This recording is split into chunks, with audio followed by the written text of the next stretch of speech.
um, like quote or whatever I picked up or I made up. It goes Happy January 2nd. And what it means is like, no matter how great January 1st one, oh my gosh, I can't talk. No matter how great January 1st was, January 2nd is good too. Hopefully you guys have been sticking with your resolutions and things. I officially made one. So I've been wanting to read the Bible since I was like 13, like literally read the entire Bible. And I never like got around it. You know what I mean? Like we have to make time for these things. And so yesterday I read like, it was Matthew, and I read like 15 minutes of it. And then today I read Genesis. I don't know why I couldn't remember that. And I read 15 minutes of Genesis. And so yesterday I was just reading the Bible in general, but today I'm starting at the very beginning and, reading it out. So here's to a good 2026. But I wanted to share that like the Bible is so informative and it's also very like soothing, and the way it changes your mind is insane. I don't know if you guys have ever seen those like quotes on Facebook that are like, be strong and courageous, for God is with you wherever you may go, different things like that. But they create this like soothingness in our mind. And I think it comes from our soul. Like if you don't read the Bible at all, I'm not saying that's a bad thing, but you are missing out. Like it is a really good book. That being said, let's get at it. So we're in a new year, obviously. We're into 2026, which I can hardly believe. I literally remember when it was the turn of the century or whatever, millennial or however you say that, like to 2000. And I was 6, and I remember being 6. Hold on a second. 94, 95, 96, 97, 98, 99. I was 5. But somehow I remember this. And I remember we were like, there was wine glasses on this tray. People were drinking. I wasn't drinking. But it was just really neat. And I remember it was the turn of the millennial or whatever it's called. I'm so bad with stuff like that. I think it's called the turn of the century. I think. Yeah. But it was turn of the century. It was really cool. But so it's hard to believe that today, it's 2026. And hi. Kyler Kite. Hello. Okay, so but I wanted to get back to the 3 things we used to talk about before this Christmas season erupted. And I hope you guys have been giving yourself space and peace and just quiet time, because I know family can be a pain in the neck, but just remember that you can walk away. And I think I was saying that last time, like you can literally walk away from a situation. Don't put yourself in that. Anyway, so there's been a lot on my mind lately. God has been one of them. Thank you, Holy Ghost, for helping me say things today and every day. He does. No, but I really noticed that the more you love God, or I love God, but like the more you love God, the more, obviously closer to him you are, but also, like my nurse today told me, she's like, you have a very strong relationship with God. And it made me think like, a saint is somebody who goes to heaven, and I'm not saying I'm a saint. I hope I am, but it's like, we can be saints in this world, in this time, in this age. We don't have to be like, oh, that's for other people. You know what I mean? Like, it's totally for us. Like, we have to be Charlie Kirk. We have to be the people that, stood up for their faith or became martyrs. Like in other countries right now, I don't know much about this, but there are people being murdered and beheaded and everything for their faith in Jesus. And it just shows how strongly knit they are in that Catholicism or in, their Christian lives. And it's amazing. It is amazing to see that. Very encouraging. So I wanted to tell a story real quick. I can't be on here too long. I have to do dashas. But I wanted to tell a story about a Catholic priest I'm sorry. His name was Blessed. I don't know why he's blessed because he was definitely a saint. I hate when that happens. But his name was Blessed Miguel Pro, and he was, I feel like he was Italian. I don't know how I can't remember this. But anyway, he's this Catholic priest who oh my gosh, I'm so bad with things like this. I know the gist of the story, but like these bad people captured him. It was probably like the Nazis. I'm not sure. And it's so inspiring, like the way he went to his death. Hi, Mr. Swidney. Hi. He went to his death and they were going to shoot him. And they said, do you have any last words? And I'm going to try to put the camera out so I can show you guys what he did. But he oh my gosh. So don't leave me alone. He put his hands out like a cross and he said, oh my gosh. My sister never gets back to me. And then when she does, she texts like 300 times, obviously. It's funny though, but he put his hands on, he said, Viva Cristo Rey, which means long live Christ the King. And he was shot. And they actually have pictures of like his execution or whatever you call it. And it's really sad because he, not only did he get shot like that, but after he got shot, he didn't die. Like he was still alive. And that's just, it's horrible. It's so horrible. And that's why I wanted to bring this up. So guys and girls or whatever, we need to pray for this country. I'm not just saying this, like we need to pray. There is just so much like killing and chaos and, you know, people confused about their gender. And like, there's just too much stuff going on for us to sit back and do nothing.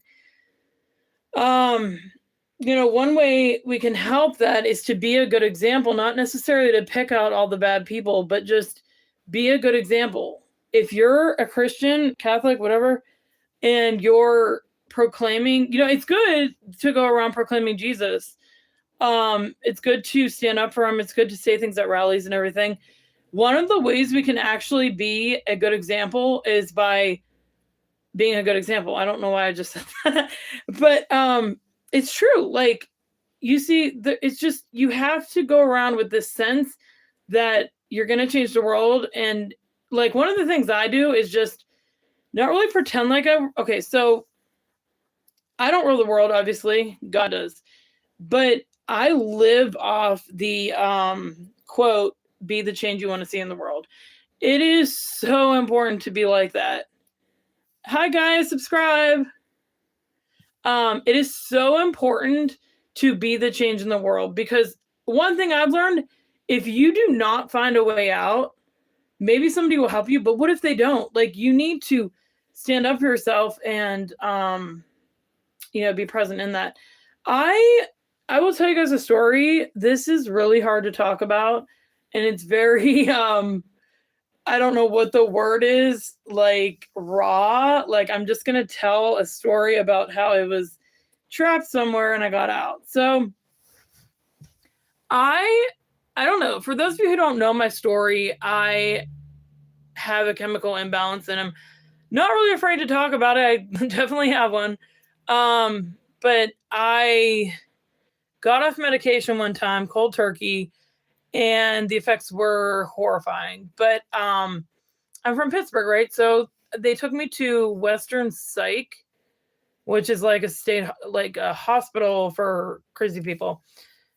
Hell, okay, like it was literally hell. I'm not saying there was fire, but it was terrifying. Anyway, so I'm put in this, it's hard to remember everything because I was literally out of my mind. Not like crazy, but like just, you know, didn't have the right chemicals and stuff. But I can remember most stuff. Anyway, I was put in this room. It was terrifying. You be the judge. There was just a guy, like, it was just really, really bad stuff going on in this room. And I was like, I'm getting the heck out of here.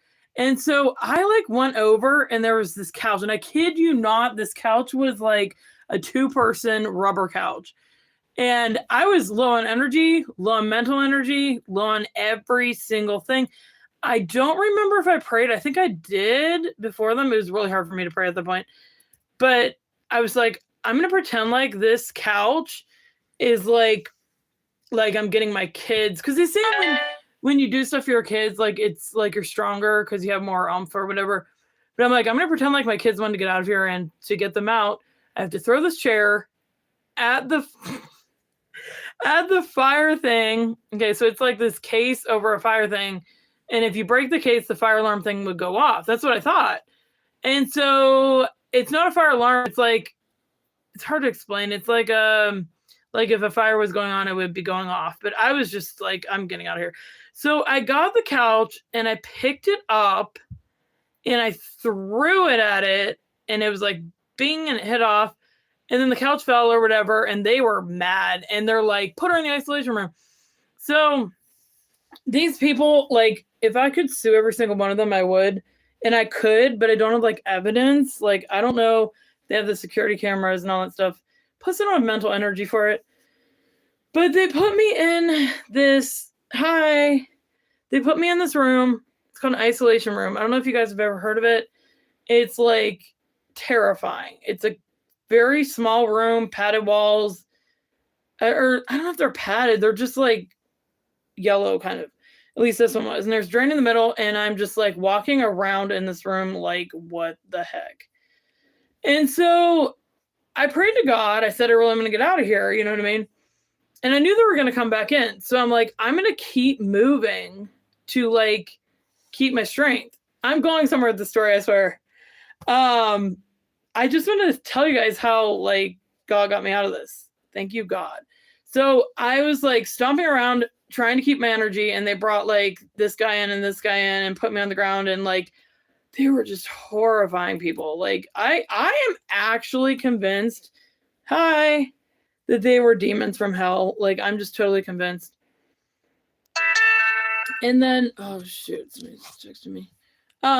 Anyway, so then they're like, they bring, I don't know what 6-7 means, and I really don't care.